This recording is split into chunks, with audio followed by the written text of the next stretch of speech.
আসসালামু আলাইকুম।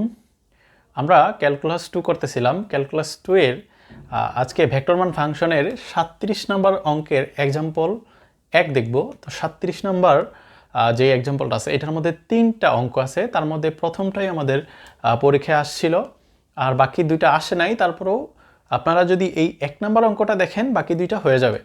তো আজকে আমাদের এই টাইপের শেষ অঙ্ক, পরে আমরা ভেক্টর মান ফাংশনের নতুন অঙ্কে যাব। ওইটা হচ্ছে মানে লিমিট থাকবে অনেক, যাই হোক নতুন আমরা যাব। তো আজকের যেই জিনিসটা সেটা হচ্ছে ভেক্টর সমীকরণ, পরামিতিক সমীকরণ, কার্তেশীয় সমীকরণ, এই টাইপের অঙ্করা আজকেরটাই শেষ।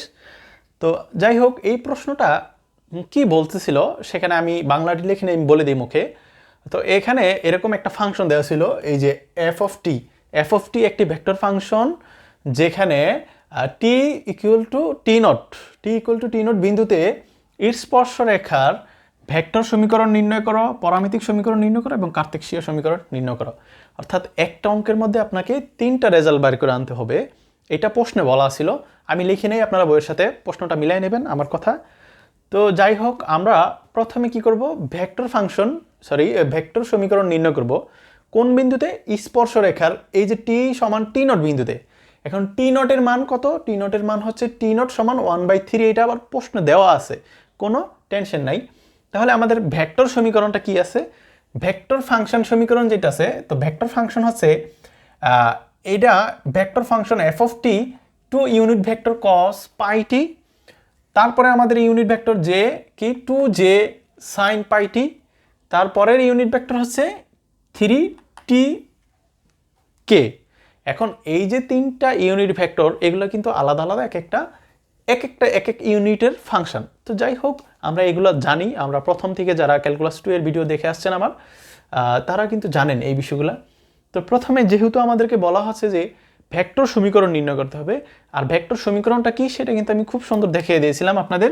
এটা ছিল এরকম যে একটা ভেক্টর আর থাকবে, আমাদের কি থাকবে, এফ অফ টি একটা ভেক্টর ফাংশন থাকবে, তার সাথে আমাদের কি থাকবে, এফ অফ টি প্রাইম বলতে এখানে কি আসলে একবার ডেরিভেটিভ, অর্থাৎ যেই ভেক্টর ফাংশনটা থাকবে তাকে একবার ডেরিভেটিভ করলে তার যে টি ফাংশন সেইটা। এবং আমাদের আরেকটা কি থাকতো, আমাদের এখানে ধরলাম ভিতরে টি নট, এখানে টি নট, আর এখানে একটা টি আমাদের গুণিতক আকারে থাকে, এটা আমরা জানতাম।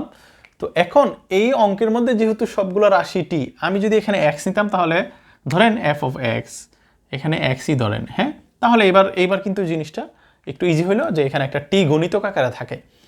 কিন্তু আমাদের ফাংশনের মধ্যে তো সবগুলো রাশি কি আছে, টি আছে। এখন যেহেতু টি আছে, সেক্ষেত্রে আমরা এখানে একটা নতুন টি এর পরিবর্তে আমরা অন্য একটা সিম্বল ইউজ করবো, হয়তো ল্যামডা বইয়ে দেওয়া আছে, আমি ল্যামডা দিয়ে করে দিব যাতে আপনাদের সমস্যা না হয়। আমি এটা যে কোনো জিনিসই ধরতে পারি, এটা আমার ইচ্ছা, তারপরেও বইয়ের মতো ল্যামডা ধরে দেব। এখন এই যে সমীকরণ, এই সমীকরণের মধ্যে একটা হচ্ছিল আমার কি, এফ অফ টি, আর একটা হচ্ছে এফ অফ টি এর ডেরিভেটিভ। তাহলে এফ অফ টিটা আমরা ফার্স্টে যেই সমীকরণটা দিচ্ছি সেটা তো এফ অফ টি, কিন্তু কোন বিন্দুতে, 1/3 বিন্দুতে। তা আমি তো এফ অফ টি সমীকরণ পাওয়া গেছি, কিন্তু আমার তো 1/3 বিন্দুতে এইটার মান কত আসে সেইটা তো আমি পাই নাই। তাহলে কি করতে হবে, ফার্স্টে আমাকে এই সমীকরণ থেকে টি এর মান 1/3 বসায়, তারপর দেখতে হবে এটা রেজাল্ট কি দেয় আমাদের। সেই রেজাল্ট অনুযায়ী আমরা কি করব, এখন এইটা সমাধান করার ট্রাই করব। তো আমরা সমাধানে চলে গেলাম, লিখবো প্রদত্ত ভেক্টর সমীকরণ এটা, হ্যাঁ, এটা লেখার পর আমরা লিখবো এফ অফ টি, আমি এটাই অ্যান্সার হিসেবে নিতেছি। ধরলাম এফ অফ টি, না এই টি এর পরিবর্তে কি দিব, 1/3। এখন কথা হচ্ছে ভাই এখানে তো টি নট নাই, আর এখানে টি নটের মানে তো আবার প্রশ্নের মধ্যে কিন্তু ঠিকই বলে দিয়েছিল টি সমান টি নট, মানে টি নটের মান যা টি এর মান একই, এটা প্রশ্নে বলা আছে। তাই আমরা এখানে টি এর পরিবর্তে টি নটের মানটা বসায় দিই। তো টি এর পরিবর্তে টি নটের মানটা বসাইলে কি হয়, 1/3 ইকুয়ালস টু, এখন এইখানে যত জায়গায় টি আছে সবগুলোর মান আমরা পুট করব। তো এখন যা আছে আমরা এই দিকে কস পাই টি, এই যে টি পাইছি, টি এর জায়গায় আমরা কি দিব, 1/3। এখন এই 1/3 সাথে পাইটা তো গুণ আকারে আছে নাকি, তো আমি এই জিনিসটা একবারেই π/3 লেখা দিতে পারি নাকি। টি এর মান যদি 1/3 হয় আর পাই তো গুণ আকারে আছে, তাই π/3 লিখে দিলাম, প্লাস এখানে কি আছে, যা আছে তা লিখতেছি সাইন পাই, এখন π/3 লিখে দিতে পারি কারণ টি এর মান কি 1/3, প্লাস আর 3, আর নিচে কি আছে দেখেন বিষয়টা হচ্ছে এই 3 তো উপরের, আর নিচে টি এর মানের জায়গায় কি হবে 3, আলটিমেটলি এই 3 কাটা যায়, ফলে আমাদের এখানে শুধু কে এর রাশিটাই থেকে যায়। এখানে টি এর মান ইনপুট করলে কি হয় 1/3 হয়, আর এই উপরের নিচের 3 কাটা যায়, আলটিমেটলি শুধু কে থেকে যায় না। এখন আমরা কিন্তু খুব সুন্দর মতো একটা কি পেয়ে গেছি, আমরা 1/3 বিন্দুতে এই ভেক্টর ফাংশনের মানটা কেমন চেহারা সেটা পেয়ে গেছি। কিন্তু না, আমরা কিন্তু চাইলে আরেকটু কাজ করতে পারি, আমরা কিন্তু একটু ত্রিকোণমিতিক কাজটা করে নিতে পারি। তো ফলে আমরা আরেকটা লাইন লিখি। এখন কি আছে, cos π/3 এর মান কত, হাফ। তো আমরা লিখি cos π/3 এর মান তো আমি হাফ বসাই দেব, গুণ কত 1 2 প্লাস 2 ইউনিট ভেক্টর যে sin π/3 এর মান কত ইন্টু √3/2 প্লাস কে এর মান তো আর নাই, শুধু কে থেকে যাব। এখন এখানে কিন্তু নিচে 3, আবার ভুল করেন না যে আমি এখানে 2 লিখলাম কেন, আমি কিন্তু এই sin π/3 এটা একটা থিটা, π/3টাই হচ্ছে তার সাইনের থিটা, এটা হচ্ছে কসের থিটা, এই কসের মান আমি হাফ নিছি এই থিটার মানের জন্য, সাইনের এই থিটার মানের জন্য 3/√3/2 নিছি। হ্যাঁ, ওকে। তাহলে এইবার আলটিমেটলি আমরা কি করতে পারি, এই 2 কাটা যায়, থাকে কি 1i, 1 না লিখলেও চলবে, প্লাস এই 2 কাটা যায়, থাকে কি রুট, দুঃখিত মার্কারটা একটু সমস্যা হচ্ছে, তাহলে আমরা লিখতে পারি √3 আমাদের কি আছে জে, ইউনিট ভেক্টর জে, ওকে। আর এখানে কি আছে প্লাস কে। তো এখন আমাদের এই প্রথমটার জন্য আমরা কি করলাম, আমরা 1/3 বিন্দুতে ভেক্টর ফাংশনের মান বাইর করে ফেলছি। কিন্তু আমরা ভেক্টর সমীকরণের মধ্যে বসেই দেখছিলাম যে আমাদের কিন্তু আরেকটা মান দরকার, সেটা হচ্ছে কি এফ ভেক্টর প্রাইম অফ টি। এখন আমাদের তো এই ভেক্টরটাকে একবার যদি ডেরিভেটিভ করি তাহলে তো এফ প্রাইম বার হয়ে যায়। তাহলে আমরা একটা কাজ করব, আমরা এটাকে একবার ডেরিভেটিভ করে দিই। আমরা একবার ডেরিভেটিভ করলে কি হয়, এইটাকে আমরা ডাইরেক্ট লিখতে পারি এফ প্রাইম অফ টি। এখন ডেরিভেটিভ করলে দেখেন কি হয়, এখানে 2 একটা ধ্রুবক রাশি আর i হচ্ছে তার ইউনিট ভেক্টর, তাহলে 2i যেভাবে আছে সেইভাবেই থেকে যাবে। আচ্ছা, cos πt মানে কি আসলে, cos πt, এই পাইটিটা কিন্তু cosের থিটা নাকি, তো এইটাকে ডেরিভেটিভ করলে কি হয় মাইনাস সাইন থিটা বলতে কি পাই আর টি এ, কিন্তু আসলে থিটা কি, এটা কি থিটা না, থিটা না, এখানে পাই আর টি ছিল, যার কারণে আমাকে এটুকুকে আবার ডেরিভেটিভ করতে হবে। তাহলে পাই আর টিকে যদি টি এর সাপেক্ষে ডেরিভেটিভ করি তাহলে টি এর মান 1 হয়ে যায়, আলটিমেটলি কি থাকে পাই থাকে। এখন এই এতটুকু হচ্ছে কি আমার সাইনের মান, আর এইটা কিন্তু আদার্স, এটা কিন্তু আদার একটা রাশি, অন্য একটা রাশি, আর এই পাইটি কিন্তু এটা থিটা, সাইনের থিটা। তাই অনেকে হয়তো ভুল করতে পারেন, এই পাই আর এই পাই গুণ করে দিয়ে পাই স্কোয়ার লিখে দিতে পারি, কিন্তু না, এই পাইটা হচ্ছে, এই পাইটি এটুক হচ্ছে সাইনের থিটার মান, আর এইটা হচ্ছে অন্য কিছু। ধরেন আমরা এইভাবে লিখি না যে cos থিটা ইন্টু 2, এখন এই 2-র এখানে যদি আরেকটা ধরেন সাপোজ একটা থিটা থাকতো এক্সট্রা হবে, তাহলে কিন্তু এই থিটার সাথে এই থিটার কোনো দিনই আমরা গুণ করতে পারতাম না, কারণ এই থিটাটা হচ্ছে কসের অনুপাতের থিটা, আর এটা হচ্ছে তার এক্সট্রা থিটা। ওকে, যাই হোক, আশা করি এটা আপনারা হয়তো বুঝবেন এই বিষয়গুলো।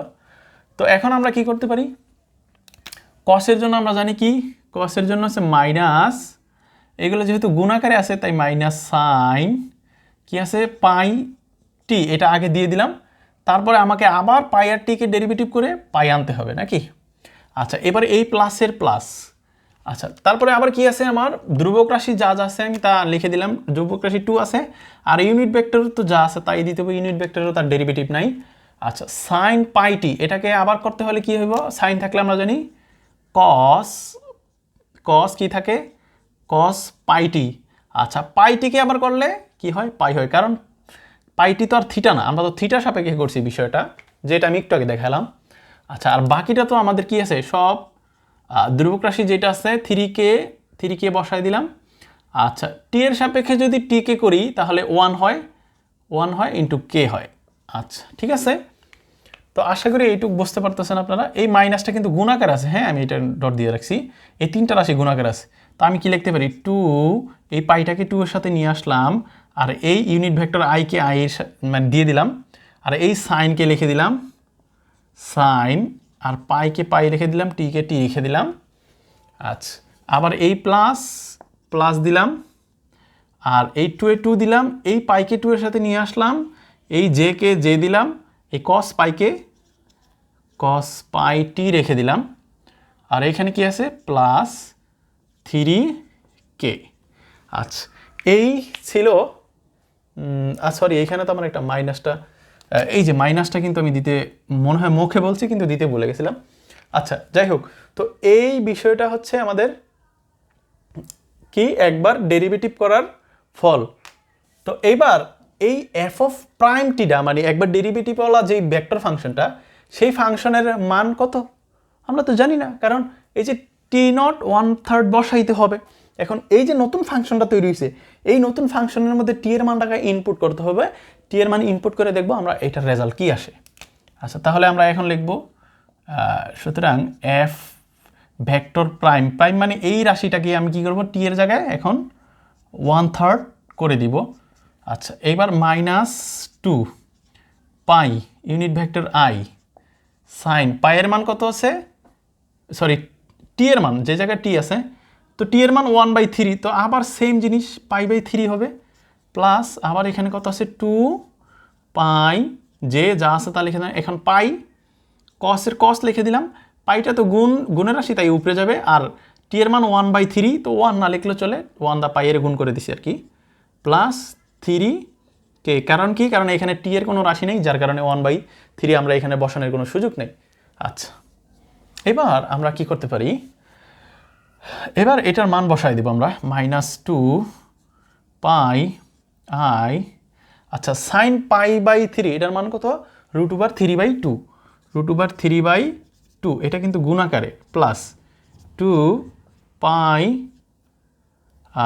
পাই যে কি আছে কস পাই/3 মানে কত 1/2 মানে হাফ, প্লাস 3k। আচ্ছা, এবার যা আছে কি আছে, এবার দেখুন এই 2 আর এই 2 ভগ্নাংশ আছে, কেটে যায়, মানে গুণ আর ভগ্নাংশ আছে। তো যাই হোক, আমরা এটা কেটে দিলে কি হয়, মাইনাসটা থাকে, আর √পাই যেহেতু একটা সংখ্যা তাই তাকে আমরা সামনে নিয়ে আসলাম, আর পাইয়ের পাইকে দিলাম, আর আইটা আমি তার বসে দিলাম, অর্থাৎ এই পাই আই বসাই দিলাম, এই প্লাসের প্লাস, এই 2 কাটা থাকে কি পাই যে, আর এখানে তো আর কিছু নাই, তাহলে কি 3k, ফলে 3k থাকতেছে, বাকিটা মানে পরেরটুকু। এইবার দেখেন আমরা কিন্তু ভেক্টর ফাংশনের জন্য যতটুকু আমাদের শর্ত ছিল আমরা সেই শর্ত ফিল আপ করছি। আমাদের এরকম একটা ফাংশন দরকার ছিল আর এরকম একটা ফাংশন দরকার ছিল। এবার আমরা কি লিখতে পারি, আমরা লিখতে পারি সুতরাং ভেক্টর ফাংশনের আমরা লিখব সুতরাং 1 এত বিন্দুতে ভেক্টর সমীকরণ, স্পর্শরেখার ভেক্টর সমীকরণ আমরা লিখি, আমি লিখিয়ে দিই, সমস্যা নেই। সুতরাং আমরা লিখতে পারি টি নট সমান সমান 1/3 বিন্দুতে, টি নট সমান 1/3 বিন্দুতে স্পর্শ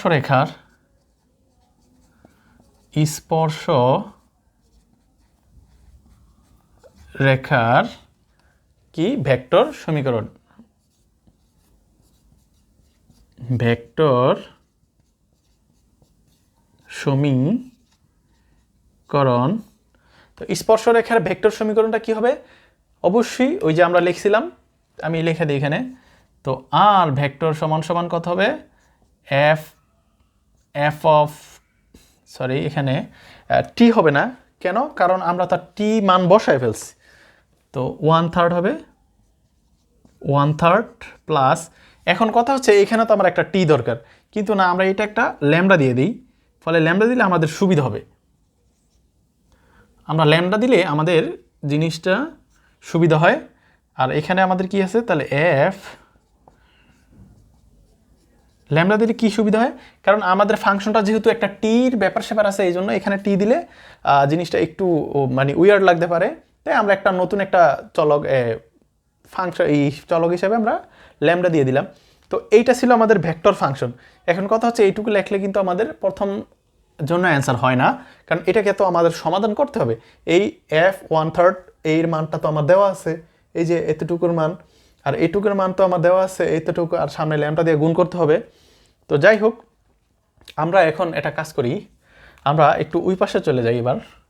এবার যদি আমরা এই পাশে চলে আসি, আচ্ছা ঠিক আছে। তো এই ফাংশনের জন্য আমরা কি করব, এইটার মান প্লাস এইটুকের মান তার সাথে ল্যাম্বডা দিয়ে যোগ করি। আচ্ছা, তাহলে আমাদের প্রথমটা কি আছে, আমরা এখানে লিখতে পারি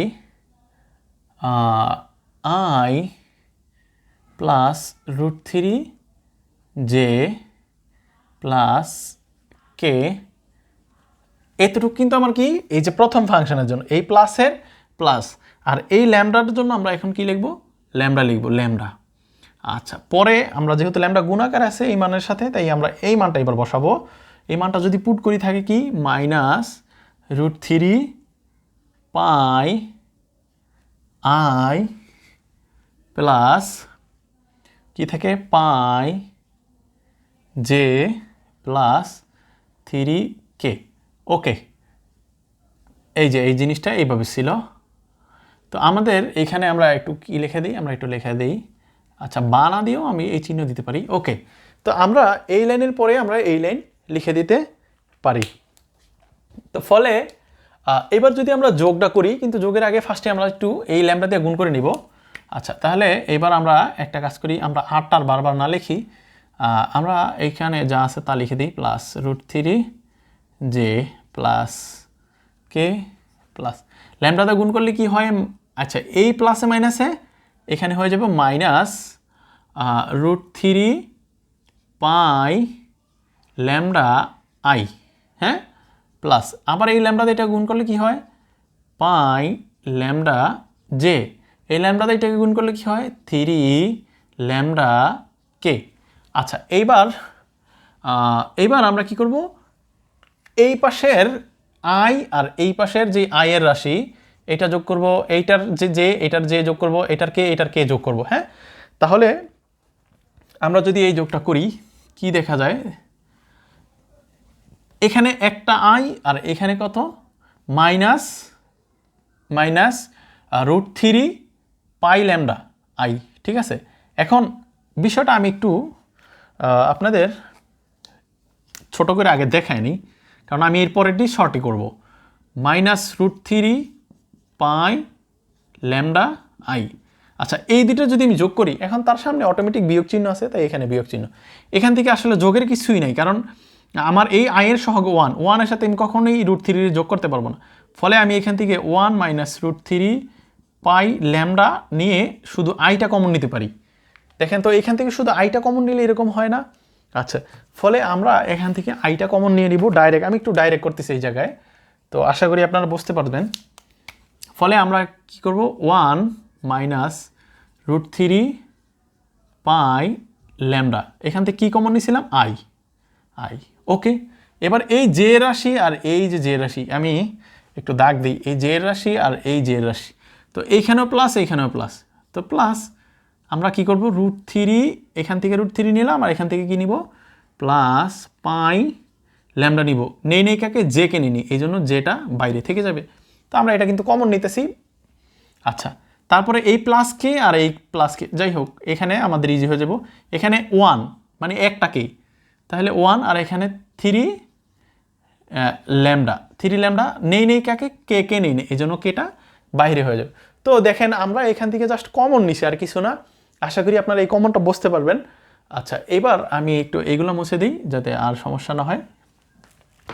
তো এই যে রাশিটা পেলাম, এটাই হচ্ছে আমাদের কি ভেক্টর সমীকরণ। তো এইখানেই আমাদের একটা অ্যান্সার, কি এখানেই আমাদের একটা অ্যান্সার আমাদের কমপ্লিট হয়ে গেছে। তো আমরা পরামিতিক সমীকরণের জন্য কি করব, আমরা লিখব আবার এখান থেকে, আমরা এখানে এই চিহ্নটা না দিলেও চলবে আপনাদের, আমরা লিখব আবার লিখে কি লিখব, দেখেন আমরা একটা ভেক্টরের সমীকরণ কিভাবে, মানে ভেক্টর একটা অবস্থান ভেক্টর আমরা কিন্তু জানি যে আর সমান কি ix plus jy plus kz নাকি। তো i এর সহগ যদি x হয়, j এর সহগ যদি y হয়, কে এর সহগ যদি জেড হয় তাহলে এখানে আই এর সহগকে এই পুরাটা, জে এর সহগকে এই পুরাটা, আর এই কে এর সহগকে এই অংশটুকু সম্পূর্ণটা। তো ফলে আমরা এবার চাইলে পরামিতিক সমীকরণ বাইর করে ফেলতে পারি, কারণ পরামিতিক সমীকরণ হবে কোন একটা অবস্থান ভেক্টরের ইউনিট ভেক্টর বরাবর যেই কার্তেশীয় মানগুলো সেইগুলোর মানই হচ্ছে তার পরামিতিক সমীকরণ। তো আমরা এবার লিখব যে আবার আমরা লিখতে পারি কি, আমরা লিখব যে আবার কি আর ভেক্টর সমান কি X I plus Y J plus Z K, এই যে একটা আমরা এই লিখলাম কি জানি, এটা হচ্ছে অবস্থান ভেক্টর। এই অবস্থান ভেক্টর লেখার পর আমরা লিখব যে কত টি নট সমান 1/3 বিন্দুতে আমরা লিখে দিব। আচ্ছা, এই চিহ্নটা আমি মুছে দিই, এটা আপনাদের বোঝানোর জন্য আর কি আমি ওইটা লিখছিলাম যে এখানে একটা অ্যান্সার হয়ে গেছে আমাদের, লিখব এত এখানে আমরা একটা লিখব যে টি নট সমান 1/3 বিন্দুতে পরামিতিক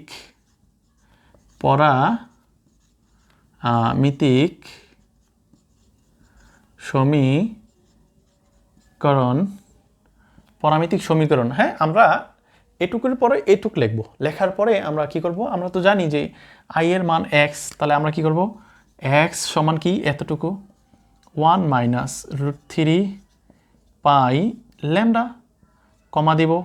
ওয়াই এর মান কি, ওয়াই এর মান হচ্ছে √3 প্লাস পাই ল্যামডা।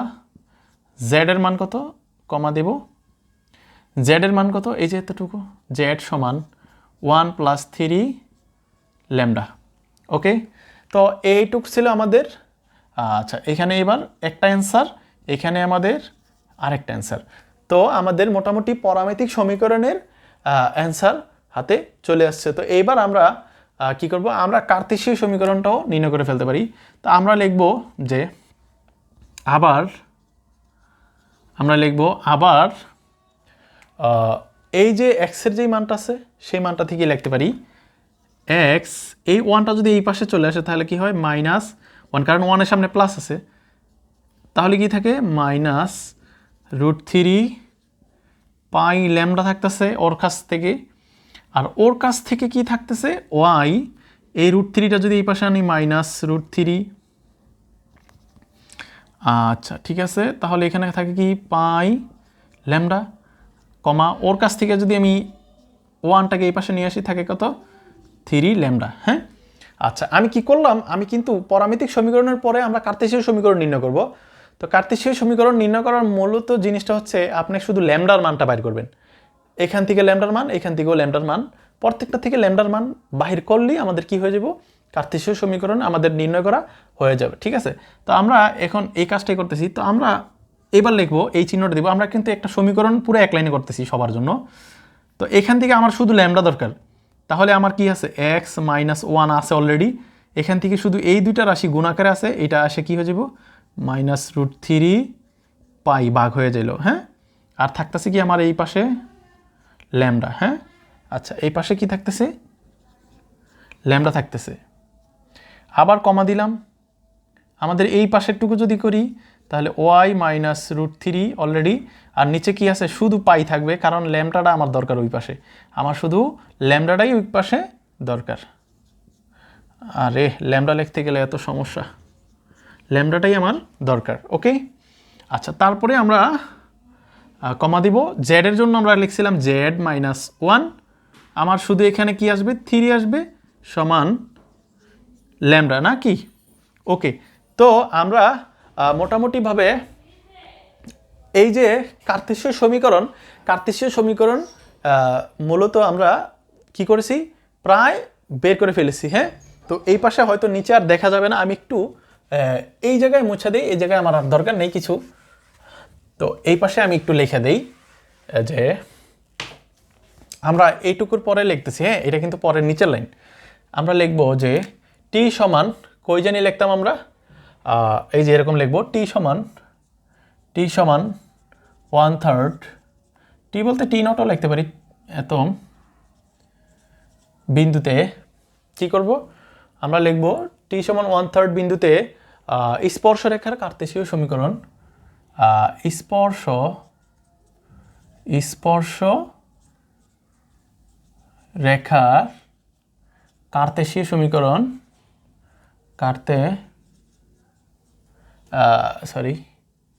কার্তেশীয় সমীকরণ। এবার যে এই যে রাশিটা পাইছি না এখান থেকে সবার থেকে ল্যামডাটা বাদ দিয়ে সবাই সমান চিহ্ন দিয়ে বসায় দেব, এটাই আমাদের অ্যান্সার হয়ে যাবে।